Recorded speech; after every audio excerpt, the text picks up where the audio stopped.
Hello दोस्तों, नमस्कार। SMKC channel में मैं आप सभी लोगों का दिल से बहुत बहुत स्वागत करता हूं। सो दोस्तों, डायरेक्टली वीडियो को स्टार्ट करने से पहले ज़रूर याद दिलाना चाहूँगा आज के दिन के कुछ इंपॉर्टेंट वीडियोस।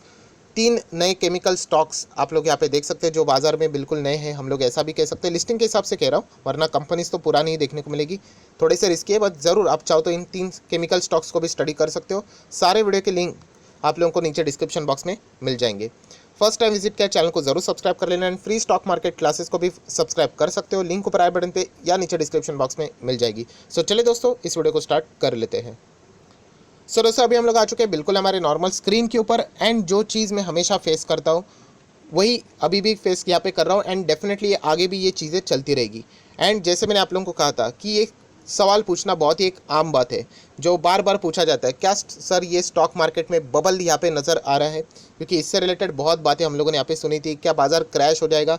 ये हमेशा होता है। जैसे कि मैंने इससे पहले भी जो रेगुलरली यहाँ पे इन चीज़ों को यहाँ पे डेली बेसिस के ऊपर स्टडी करते हैं, शायद से उनके लिए ये एक रिवीजन टाइप वीडियो यहाँ पे हो सकता है।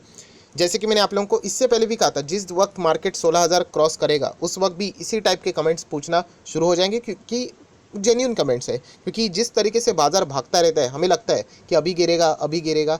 याद रखिए दोस्तों, बाजार 30-40% रोज़ नहीं गिरता है, वो वंस इन अ डिकेड, 10 साल में एक बार। एंड उसके लिए भी उतना सॉलिड रीज़न होना चाहिए। एंड वो रीज़न भी मैं इससे पहले भी बोल चुका हूँ आप लोगों को कि अनप्रेडिक्टेबल होता है, कि आप लोग उसका अंदाज़ा भी नहीं लगा सकते। इस वक्त का रीज़न क्या था? मतलब लेटेस्ट रीज़न कोविड का अंदाज़ा आपको था, मुझे तो बिल्कुल भी नहीं था।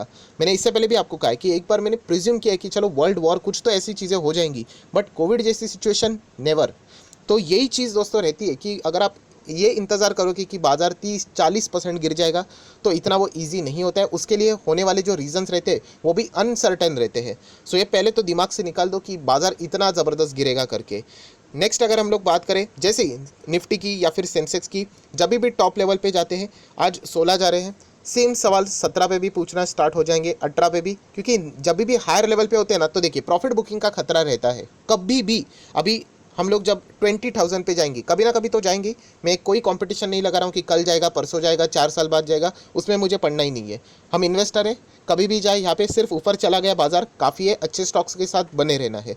पर जैसे मैंने कहा कि फॉर एग्जांपल बाजार 20,000 जाता है, आपको नहीं लगता वो भी एक नया हाई रहेगा, टॉप रहेगा? एंड ऐसे जब भी बाजार टॉप लेवल पे जाता है ना, बहुत सारी चीज़ें महंगी हो जाती है। इस अब ऐसा कभी नहीं रहेगा कि बाजार 20,000 पे है, बाजार 50,000 पे एंड चीज़ें स्टॉक सस्ते मिल रहे हैं। ऐसा कभी नहीं होने वाला है, हर वक्त ये महंगा ही रहने वाला है। इसके पहले भी महंगा था, 10,000 पे भी, 12,000 पे भी, 15 पे भी, आज 16 पे भी महंगाई यहाँ पे कुछ यहाँ पे चीज़ें रहने वाली है। नेक्स्ट अगर हम लोग बात करें, जब भी हम लोग टॉप पे रहेंगे, अभी जैसे मैं 20,000 की बात कर रहा हूँ, अभी के ही पकड़ लेते 16,000। चलो मैं 5 साल का चार्ट पैटर्न पकड़ता हूँ। ये देखिए आप लोगों को देखने को मिल रहा है, हम लोग यहाँ पे टॉप पे है, बिल्कुल टॉप पे है। और थोड़ा सा डिटेल में देखना है तो चलिए मैक्सिमम ही ओपन करते हैं, सो करेक्ट पिक्चर मिलेगी। यस, अभी आप देख सकते हो हम लोग बिल्कुल टॉप पे यहाँ पे देखने को आप लोगों को यहाँ पे मिल रहा है। सो ऐसे टॉप पे आप सभी लोगों को पता है कि एक भी एक्सक्यूज़ यहाँ पे कोई भी सामने यहाँ पे आ जाता है तो बाजार को गिरने के लिए, प्रॉफिट बुकिंग के लिए रीज़न यहाँ पे मिल जाता है। बट वो रीज़न एक टेम्पररी रहता है। जैसे मैंने आप लोगों को कहा कि इन्वेस्टर जो रहते हैं ना दोस्तों, वो हमेशा इन्वेस्टमेंट कंटिन्यू करते रहते हैं। जो म्यूचुअल फंड्स है वो पैसा लगाते हैं। आपको क्या लगता है म्यूचुअल फंड्स रोज़ डेली बेसिस के ऊपर नहीं पैसा निकालते हैं? ये चीज़ आपको यहाँ पे पता होनी चाहिए। सो ये खेल किस में चलता है? ये ट्रेडिंग, जो ट्रेडर लोग रहते हैं उनमें ये खेल चलता है कि ज़्यादा शॉर्टिंग की जाती है, कवर किया जाता है, वो उनमें हमेशा खेल चलता रहता है। आप देख सकते हो चार्ट पैटर्न कभी सीधा ऊपर नहीं जाएगा, ये अप्स एंड डाउन्स देखिए कितने सारे हैं। और इसके पहले भी मैं आप लोगों को बता चुका हूँ कि बाजार की आप फिक्र करना छोड़ दो। ये मैं साफ साफ आप लोगों को बता चुका हूँ। आपको निफ्टी सेंसेक्स का फिक्र नहीं करना है, आपको अपने पोर्टफोलियो की फिक्र करना है कि आपका पोर्टफोलियो कैसा है। वो अगर उसमें कमाल के स्टॉक्स रहेंगे, अच्छे स्टॉक्स रहेंगे, फ्यूचर ओरिएंटेड रहेंगे, उन कंपनीज के पास विजन रहेगा, आने वाले 10 साल में आप लोगों ने सोचना चाहिए। 2030 की बात कर लेते हैं, 2030 आपने जो स्टॉक्स में निवेश किया उसका बिजनेस 2030 में भी अच्छा रहेगा, ये आप लोगों ने सोचना है। अगर हाँ कंपनी फिलहाल भी अच्छा कर रही है तो आपको चिंता करने की ज़रूरत भी नहीं। अगर बाजार कल गिर भी जाता है कोई फ़र्क नहीं पड़ता, वो स्टॉक वापस क्या हो जाएगा, कम बैक करेगा। अभी 2020 इतना बेस्ट एग्जाम्पल है। अभी की जो जनरेशन है ना, पिछले ये 2-3 साल वाली, हम कह सकते हैं बहुत ही लकी जनरेशन है, क्योंकि आप लोगों ने मार्केट में सर्किट लगते हुए देखने को मिला है। बहुत ही रेयर रहता है, क्योंकि उसके बाद आप लोगों को जो एक्सपीरियंस मिला है सर्किट लगने के बाद, जो मैं हमेशा पहले भी कहता था, सर्किट के पहले भी एक बार हमेशा मैं बोलता था कि बाजार कितना भी गिरे वो वापस कम बैक करेगा ही करेगा। आज तक की हिस्ट्री है। मैं विदेश के बाजार की बात नहीं कर रहा हूँ, मैं इंडियन मार्केट की बात कर रहा हूँ। Indian market just like mid cap small cap type है, वो ज़्यादा नीचे नहीं टिक सकता। बहुत ज़्यादा ग्रोथ बाकी इंडिया में अगर हम लोग बात करें तो जो हमारी काबिलियत है ना वो कई गुना ज़्यादा है, बट अभी तक हम लोग वहाँ तक नहीं पहुँच पाए हैं। सो इसलिए अगर आप लोग देखोगे दुनिया भर के बाजार भी हमारे ही मार्केट की बातें यहाँ पे करते हैं, निवेश करने की भी बातें करते हैं। अगर दुनिया में देखा जाए तो सबसे ज़्यादा अभी पॉपुलर डॉ जोन्स तो हमेशा की तरह रहता ही है क्योंकि वो स्ट्रॉन्गेस्ट इकोनॉमी है। एंड उसके बाद अभी इंडियन मार्केट की बहुत ज़्यादा चर्चाएं चलती है। खुद बैंक ऑफ अमेरिका बोफा ने भी यहाँ पे रिवील किया था कि उन्होंने भी सबसे ज़्यादा इन्वेस्टमेंट कहाँ पे लगाया था, इंडियन मार्केट में ही लगाया था एज एन इमर्जिंग मार्केट। सो यहाँ पे बताने की मेन मकसद क्या है कि ये हमेशा हम लोगों को लगेगा कि बाजार टॉप पे जाने के बाद ये लगना बहुत स्वाभाविक है। 12,000 पे भी यही बातें होती थी, 13 पे भी होती थी, 14 पे भी होती थी। मार्केट जब 12 पे था ना, बहुत ध्यान से सुन लेना, तब बड़ा क्रैश आया था। वो बाद में वी शेप रिकवरी लेके वापस 12 पे आए। बहुत सारे जगह पे वही चीज़ें शुरू हुई थी। चलो अभी तो काफ़ी हो गया, 12 पे वापस आ गया, अब तो गिरेगा पक्का। वहाँ से लेके अभी आप देख सकते हो फिर 12.5, फिर 13, 13.5, 14, 14.5, 15, 16, अभी आप देख सकते हो 16.5 भी जा सकता है, 17 भी जा सकता है। सो जैसे मैंने कहा कि बाजार कहाँ पे जाएगा, प्लीज़ इस चीज़ के फिक्र छोड़ दीजिए। और ये मैं नहीं कह रहा हूँ, दुनिया भर के बड़े इन्वेस्टर की इंटरव्यूज़ देख लेना, वो खुद बोलते हैं कि मुझे भी नहीं पता कि कल क्या होगा। तो आप और मैं तो मतलब बहुत ही छोटे लोग हैं, इतने करोड़ों कमाने वाले लोग जेन्युइनली हम लोगों ने क्यों उनको मतलब उनके जो एक्सपीरियंस रहते हैं वो हम लोगों ने सीखना चाहिए। वॉरेन बफेट जी कहते हैं कि कल, यस, कल क्या होगा मैं नहीं बता सकता हूँ, राइट। इतने बड़े इन्वेस्टर, दुनिया के नंबर 1 इन्वेस्टर भी आप बोल सकते हो, कल क्या होगा मुझे पता नहीं, हाँ, बट मैं फ्यूचर बता सकता हूँ कि कहाँ पे ये अच्छा परफॉर्मेंस देगा। तो वैसे ही हम लोग को करना है कि कल क्या होगा मुझे भी नहीं पता। हम लोग यहाँ पे सोकर उठेंगे, रात भर कुछ भी चीज़ें, हज़ार चीज़ें होती रहती है। अगर नेगेटिवली बहुत कोई बड़ी न्यूज़ आ गई तो बाजार में प्रॉफिट बुकिंग हो जाएगी। बट एज ए इन्वेस्टर दोस्तों हमेशा आपने कंटिन्यू करना चाहिए, अच्छे स्टॉक में हमेशा बने रहना चाहिए। सो ये चीज़ें हमेशा चलती रहती कि क्या बाजार में यहाँ पे बबल चल रहा है। सो दोस्तों हमेशा याद रखना, मैं एक ही पॉइंट आप लोगों को बार बार बोल चुका हूँ। क्या बोल चुका हूँ कि ये देखिए, मैं आप लोगों को दिखाना चाहूँगा इंपॉर्टेंट चीज़। ये सारे स्टॉक्स की अगर हम लोग बात करें, देखिए सेक्टर वाइज स्टॉक्स है। आप लोगों ने सिर्फ एक ही काम करना है, आपने चेक करना है कि आपकी कंपनी की क्वार्टरली नंबर अच्छे आ रहे हैं कि नहीं, दैट्स इट। अगर कंपनी अच्छे नंबर दिखा रही है, मैंने आप लोगों को दिखाया कितने सारे नंबर्स अच्छे आए हैं, मतलब वो डिजर्व करते हैं। यहाँ पे जो मैं आप लोगों को कहता हूँ ना, ये देखिए वापस पीछे जाएंगे थोड़ा सा, यहाँ पे हम लोग 16,000 पे टॉप पे है। सो यहाँ पे बहुत सारी कंपनी, डिजर्विंग कंपनी, उनके नंबर्स देख लीजिए जाके, उतना ज़बरदस्त मतलब डिमांड नहीं है जितना आज तक उन्होंने कभी देखा है। सो वो सारे कंपनीज डिजर्विंग कंपनीज है। हाँ, कुछ कंपनियाँ ऐसी है दोस्तों जो कि बिल्कुल भी डिजर्व यहाँ पे नहीं करती, वो तो मतलब यहाँ पे होना चाहिए, इतना नीचे आना चाहिए। चलो मैं एक छोटा सा एग्जाम्पल दिखाना चाहूँगा। सर दोस्तों मैंने एक कंपनी के नंबर ओपन किए हैं, कंपनी कौन सी है वो ज़्यादा मायने नहीं रहता है। आप लोग देख सकते हो, यह है इस क्वार्टर के नंबर, ये पिछले क्वार्टर के नंबर, एंड ये 1 साल के नंबर। इस वक्त के नंबर्स देख लीजिए कितना है, 16,300। ऑब्वियसली रुपीज़ इन लैक्स रहेगा, करोड़ रहेगा, वॉट एवर क्या है ब्रैकेट में, मतलब नुकसान है।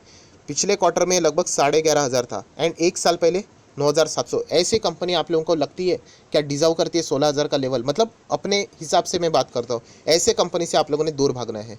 आप देख सकते हैं ये कंपनी पहले 9,700 के घाटे में थी, अभी 16,000 के घाटे में आ चुके हैं, उससे भी ज़्यादा। एंड 3 महीने पहले 11-11,500 के घाटे में थी, अभी 16,000 के घाटे में आ चुकी है। तो इसलिए मैंने कहा कि आपको बाजार की चिंता करना छोड़ देनी चाहिए, आप पोर्टफोलियो को देखें। बाजार देखा जाए तो कितने सारे स्टॉक्स की इन्वॉल्वमेंट है उसमें।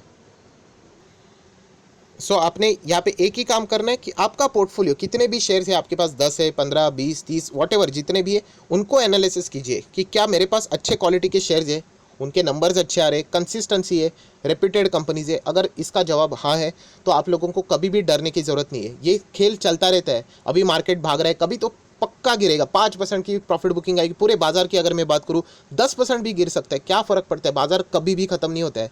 वो एक टेम्पररी स्केल रहता है दोस्तों, हमेशा याद रहना। इसके मतलब 2020 इतना बड़ा एग्जाम्पल अभी हो गया, तो आप लोग देख सकते हैं। देखिए इसके पहले बाजार नहीं गिरा था, 2008 में गिरा था, 2020 में गिरा था, बीच में टेररिस्ट एक्टिविटीज़ हुई थी। इंडिया की अगर हम लोग बात करें, बड़े बड़े फ्लड्स हम लोगों ने देखे, टेररिस्ट एक्टिविटीज़, जैसे मैंने कहा बहुत सारी चीज़ें यहाँ पे हो चुकी है, राइट। मंदी भी यहाँ पे आई थी। ये सारी चीज़ें होने के बावजूद आज हम लोग यहाँ पे टॉप पे एंड टॉप पे ही रहेंगे। सो ये चीज़ अगर आपके दिमाग में क्लियर हो गई कि यहाँ पे जो गिरावट होती है वो टेम्पररी रहती है, बाद में हम लोग को रिकवरी देखने को मिलती है, तो आप लोगों को डरने की ज़रूरत यहाँ पे नहीं है। अगर आप इन्वेस्टर हो तो ट्रेडर को डरने की ज़रूरत है, क्योंकि उनके पोजीशंस जो रहते हैं वो एक्सपायर हो जाते हैं फटाफट, अगर मैं एफएनओ की बात करूँ तो। बट एज ए इन्वेस्टर अच्छे क्वालिटी स्टॉक में आपको डरने की ज़रूरत नहीं है, अनटिल एंड अनलेस वो कंपनी का बिजनेस खराब नहीं होता है। जैसे कि मैंने आप लोगों को बताया, मैंने कुछ कंपनीज के मतलब अपने पोर्टफोलियो से निकालती है, जैसे कि जो थिएटर वाली कंपनियाँ थी, सिनेमा हॉल वाली कंपनी थी, मैंने निकाल दिया उनको। क्यों? वो अच्छे बिजनेस वाले, बट बिजनेस करने का मौका ही नहीं मिल रहा है, अभी भी उनके ऊपर लटकती हुई तलवार है कि थर्ड वेव आ गई तो बंद कर देंगे करके। तो ऐसे कंपनी से संभलना है। अगर आपके पास ज़बरदस्त स्टॉक है, फॉर एग्जांपल अगर मैं बात करूँ, अभी टॉप पे हम लोग बैठे हुए IT companies, right, IT companies है आपके पास, केमिकल कंपनीज है, ऐसे टॉप लेवल नॉच कंपनीज अगर आपके पास रहेंगे सेक्टर वाली है, तो आप लोगों को डरने की ज़रूरत यहाँ पे है ही नहीं। अभी बाजार में फॉर एग्जांपल कोई रीज़न आ गया बहुत बड़ा, प्रॉफिट बुकिंग हो गई, आईटी कंपनीज भी गिरेंगे, पर क्या आपको लगता है कि यहाँ पे बड़े इन्वेस्टर्स खरीदेंगे? नहीं, सबसे पहले जंप वहीं पे मारेंगे वो लोग। सो ये चीज़ें बहुत ही क्लियरली आप लोग दिमाग में फिट करके रख लेना। ये जो बबल वाली बातें ना, ये कौन से स्टॉक के लिए जेन्यून है, जिनका फंडामेंटल्स बहुत ही ख़राब है एंड फिर भी वो टॉप पे जाके बैठे हुए, खास करके पेनी स्टॉक। मैं ऐसे ऐसे पेनी स्टॉक दिखा दूंगा वो 2-2 हज़ार% की रिटर्न्स दे रहे हैं, डिजर्विंग ही नहीं है, ऑपरेटर ने बढ़ा के रखा हुआ है। ऐसे स्टॉक से आप लोगों ने संभाल के रहना है। बट आपके पास अच्छा बजाज के स्टॉक से, टाटा के स्टॉक से, रिलायंस ग्रुप के स्टॉक है, रिलायंस मतलब मुकेश अंबानी की मैं बात कर रहा हूँ, राइट, अच्छे अच्छे स्टॉक्स अगर आपके पास है, एचडीएफसी वाले स्टॉक्स है, तो आपको डरने की कोई ज़रूरत नहीं है। ये स्टॉक्स गिरेंगे, वापस कम बैक करेंगे।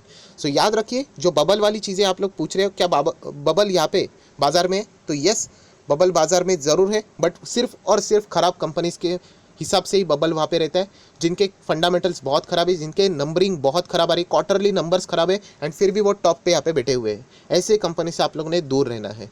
जो कंपनी फंडामेंटल स्ट्रांग है, जिनके नंबर्स अच्छे, सेक्टर लीडर है, जिनका बिजनेस बढ़ते ही जा रहा है, वो कोई बबल में पार्टिसिपेट नहीं करेगा। वो अगर गिर भी गया तो उतने ही दुगनी रफ्तार से वो कम बैक करेगा, जो कि आप लोगों ने मैक्सिमम हमारे स्टॉक्स में यहाँ पे हम लोगों ने वो सारी चीज़ें यहाँ पे देख ली है।